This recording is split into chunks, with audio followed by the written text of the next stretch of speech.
ओम वक्रतुंड महाकाय सूर्यकोटि समप्रभ निर्गवं कुरु मेव देव सर्वकार्येषु सर्वदा। ओम नमः शिवाय। जय गणेश जी महाराज, आपकी सदा ही जय हो। प्रिय भक्तजनों, आज सुनेंगे गणेश चतुर्थी व्रत की कथा और जानेंगे कि गणेश चतुर्थी क्यों मनाई जाती है। भगवान गणेश का जन्म किस अद्भुत रहस्य से जुड़ा है। जब माता पार्वती ने अपने प्रेम और शक्ति से एक अनोखी सृष्टि रच दी थी और फिर ऐसा क्या हुआ कि स्वयं महादेव को उस बालक का सिर काटना पड़ गया और उसका जीवन हाथी के मस्तक से पुनः आरंभ किया गया। यह रहस्य जब सामने आता है तो हर भक्त का हृदय विस्मय और भक्ति से भर उठता है।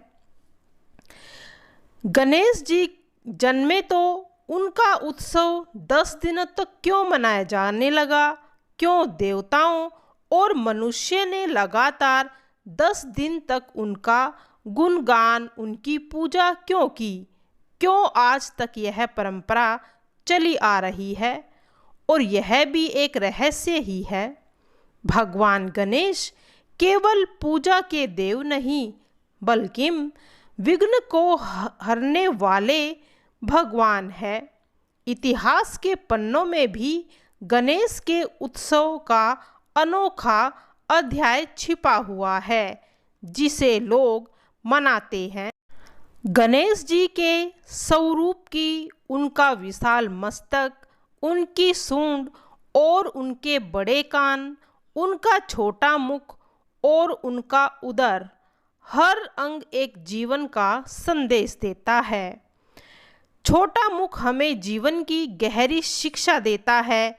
यही सब उनके स्वरूप में छिपे हुए रहस्य हैं, जिन्हें समझना हमारे जीवन को बदल सकता है। मिट्टी से जन्म लेकर भी कोई देवत्व प्राप्त कर सकता है कि हर विघ्न का अंत संभव है, कि हर मिलन के बाद विदाई भी पवित्र होती है और हर आरंभ से पहले गणपति की वंदना ही सच्चे मंगल की कुंजी है। बहुत समय पहले की बात है, जब पृथ्वी पर देवता और असुर के बीच निरंतर संघर्ष चल रहा था।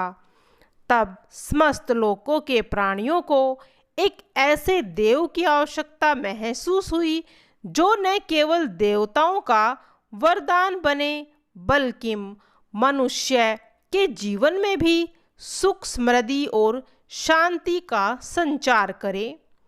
भगवान शंकर और माता पार्वती का संगम सृष्टि में ऊर्जा और शक्ति का आधार माना जाता है। एक बार कैलाश पर्वत की कंदरा में माता पार्वती स्नान करने गई थी। उस समय उन्होंने अपने शरीर से निकले उबटन, चंदन, हल्दी, गंध और मिट्टी को मिलाकर एक सुंदर बालक की मूर्ति बना डाली और उसमें अपने मातृत्व से प्राण फूंक दिए।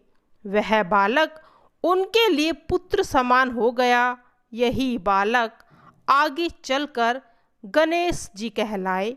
कहते हैं, उस समय माता पार्वती ने गणेश को आदेश दिया था कि जब तक वह स्नान करके बाहर न आए, तब तक वह किसी को भी प्रवेश करने ना दे। परंतु भगवान शंकर तो वहां आ पहुँचे। वे भीतर प्रवेश करना चाहते थे, परंतु गणेश जी ने माता के आदेश के प्रति अडिग रहकर मार्ग को रोके रखा। जब महादेव को क्रोध आ गया तो उन्होंने अपने त्रिशूल से उस बालक का सिर काट दिया। माता जब बाहर आई और अपने पुत्र को मृत देखकर वहीं पर रुक गई और व्याकुल हो गई, तो पूरा ब्रह्मांड कांप उठा था।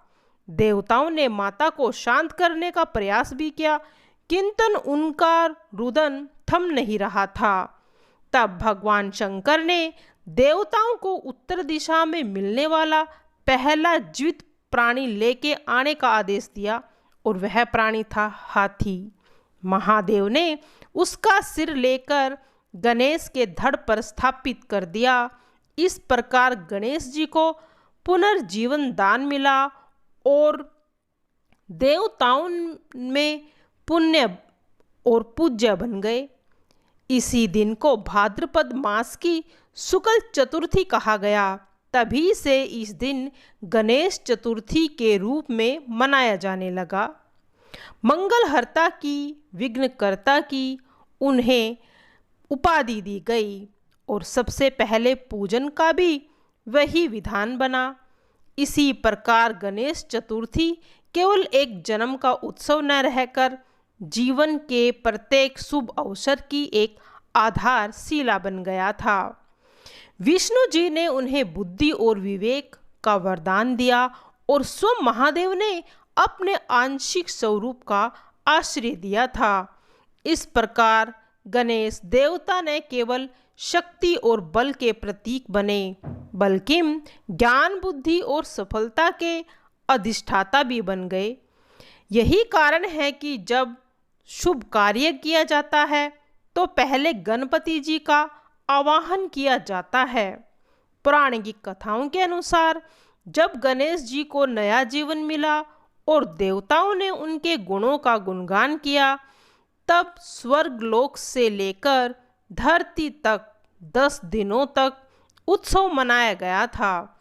देवताओं ने 10 दिन तक अखंड ज्योत जलाई रखी, भजन कीर्तन हुए, भक्तों को प्रसाद दिया गया।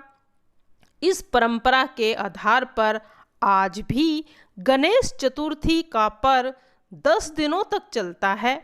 इस 10 दिनों में गणेश जी को अपने घर पर आमंत्रित किया जाता है, उसे पूरे सम्मान के साथ पूजा जाता है, भोजन, भक्ति और आदर दिया जाता है और 10वें दिन अनंत चतुर्दशी को विधि पूर्वक उनका विसर्जन भी किया जाता है। यह विसर्जन केवल मूर्ति की विदाई नहीं, बल्कि गणेश जी अपने साथ भक्तों के सभी दुख, संकट और विघ्न लेकर जाकर जल में विलीन हो जाते हैं। परंपरा में एक गहन आध्यात्मिक संकेत भी छिपा है। हमारे जीवन में आनंद और दुख, उत्सव और वियोग, मिलन और विदाई का निरंतर चक्र चलता रहता है। हम श्रद्धा और विश्वास से भगवान को अपने जीवन में आमंत्रित करते हैं और वो ही हमारे समस्त दुखों का नाश करता है। गणेश जी का वाहन मूषक कैसे बना? प्राचीन ग्रंथों में एक अद्भुत रहस्यमय कथा आती है कि गणेश जी का वाहन मूषक कैसे बना था। कहा जाता है कि बहुत समय पहले एक शक्तिशाली गंधर्व था जिसका नाम क्रौंच था। वह अपने अहंकार और बल के मद में चूर होकर अक्सर ऋषियों मुनियों को सताया करता था। एक दिन ऋषि वामन ने उसके अभिमान से तंग आकर उसे श्राप दे दिया। अरे मूर्ख, तू अपने दुष्कर्मों के कारण अब मूषक के रूप में जन्म लेगा। श्राप लगते ही वह गंधर्व तत्काल विशालकाय मूषक बन गया। उसका शरीर इतना बड़ा था कि वह आश्रमों को तोड़ता, खेतों को बर्बाद करता और लोगों का अन्न खा जाता। सभी देवता और ऋषि उसकी उपद्रवशीलता से त्रस्त हो गए थे। तब वे सब मिलकर गणेश जी के पास पहुँचे और उनसे प्रार्थना की कि वे इस मूषक का नाश करें। गणेश जी मुस्कुराए और अपने दिव्य पास फंद से उन्हें मूषक को बांध लिया था। मूषक ने जैसे ही गणेश जी की दिव्यता और शक्ति का अनुभव किया, वह तुरंत उनके चरणों में गिर पड़ा और क्षमा मांगने लगा। उसने प्रार्थना की कि प्रभु, मुझे अपने सेवक के रूप में स्वीकार कर लो। गणेश जी ने उसकी प्रार्थना को सुनकर उसे अपना वाहन बना लिया। तभी से मूषक गणपति जी का वाहन कहलाने लगे। यह कथा केवल मनोरंजक नहीं बल्कि गहन प्रतीक भी है कि मूषक हमारे भीतर की वासनाओं, अहंकार और चंचल मन का प्रतीक है, जिसे यदि गणेश जी की भक्ति में समर्पित कर दिया जाए तो वही हमारा साधना का साधन बन जाता है और उसके मन में विकार भी उनके चरणों में वश में होकर उनका सहायक बन जाता है। क्यों मनाई जाती है गणेश चतुर्थी? एक बार की बात है, सभी देवता बहुत ही मुश्किल में थे। सभी देवगण शिवजी के शरण में अपनी मुश्किलों के हल के लिए पहुँचे। उस समय भगवान शिवजी के साथ गणेश और कार्तिकेय भी वहाँ पर बैठे हुए थे। देवताओं की मुश्किल को देखकर शिवजी ने गणेश और कार्तिकेय से प्रश्न पूछा, तुम में से कौन देवताओं की मुश्किलों को हल करेगा और उनकी सहायता करेगा? जब दोनों भाई मदद करने के लिए तैयार हो गए तो शिवजी ने उनके सामने एक प्रतियोगिता रख दी। इस प्रतियोगिता के अनुसार दोनों भाइयों में जो सबसे पहले पृथ्वी की परिक्रमा करके लौटेगा वही देवताओं की मुश्किलों में मदद करेगा, उनकी सहायता करेगा। जैसे ही शिवजी ने यह बात कही, कार्तिकेय अपनी सवारी मोर पर बैठकर पृथ्वी की परिक्रमा के लिए चले गए, परंतु गणेश जी तो वहीं पर खड़े रहे और सोचने लगे वह मूषक की मदद से पूरे पृथ्वी का चक्कर कैसे लगा सकते हैं। उसी समय उनके मन में एक उपाय आया। वे अपने पिता शिवजी और माता पार्वती के पास चले गए। उनकी 7 बार परिक्रमा करके वापस अपनी जगह पर ही आकर खड़े हो गए। कुछ समय बाद कार्तिकेय जी पूरी पृथ्वी का चक्कर लगाकर आ पहुँचे और स्वयं को विजेता कहने लगे। तभी शिवजी ने गणेश जी की ओर देखा और उनसे प्रश्न किया, क्यों गणेश, तुम क्यों पृथ्वी की परिक्रमा लगाने नहीं गए? तभी गणेश जी ने उत्तर दिया, माता पिता में ही तो पूरा संसार बसा है। चाहे मैं पृथ्वी की परिक्रमा करूं या अपने माता पिता की, बात तो एक ही है। यह सुनकर शिवजी बहुत खुश हो गए थे और उन्होंने गणेश जी को सभी देवताओं की कष्टों को दूर करने की आज्ञा दे दी और साथ ही शिवजी ने गणेश जी को यह आशीर्वाद भी दिया था कि कृष्ण पक्ष की चतुर्थी में जो भी व्यक्ति आपकी पूजा करेगा, व्रत करेगा, उसकी सभी दुख दूर होंगे और भौतिक सुखों की प्राप्ति भी होगी। प्रिय भक्तजनों, अब सुनते हैं व्रत की कथा। पौराणिक कथाओं के अनुसार महाराज हरिश्चंद्र के राज में नगर में एक कुम्हार रहता था। एक बार जब उसने बर्तन बनाकर आवा लगाया तो आवा नहीं पका। परेशान होकर वह राजा के पास गया और बोला कि महाराज, न जाने क्या कारण है कि आवा तो पक ही नहीं रहा। राजा ने राज पंडित को बुलाकर कारण पूछा। राज पंडित ने कहा, हर बार आवा लगाते समय एक बच्चे की बलि देने की परंपरा है। राजा का आदेश हो गया। बलि आरंभ हुई। जिस परिवार की बारी होती वह अपने बच्चों में से एक बच्चा बलि के लिए भेज देता था। इस तरह कुछ दिनों बाद एक बुढ़िया के लड़के की बारी आई। बुढ़िया के एक ही बेटा था तथा उसके जीवन का सहारा था, पर राजा की आज्ञा कुछ नहीं देखती थी। दुखी बुढ़िया सोचने लगी कि मेरा तो एक ही बेटा है, भी सकट के दिन मुझसे जुदा हो जाएगा।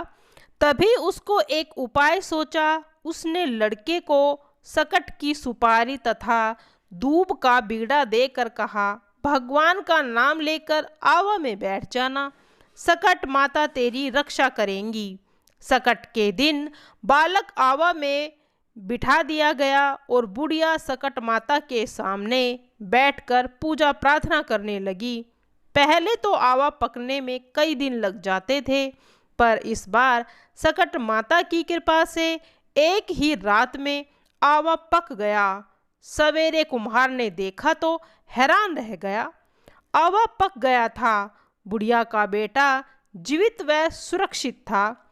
संकट माता की कृपा से नगर के अन्य बालक भी जी उठे। यह देख नगरवासियों ने माता सकट की महिमा स्वीकार कर ली। तब से यह सकट माता की पूजा का व्रत और विधान से चला आ रहा है। जो भी इस व्रत को करता है, इस कथा को पढ़ता है, उनकी समस्त मनोकामनाएं पूर्ण होती हैं। जय गणेश जी महाराज, तेरी सदा ही जय हो।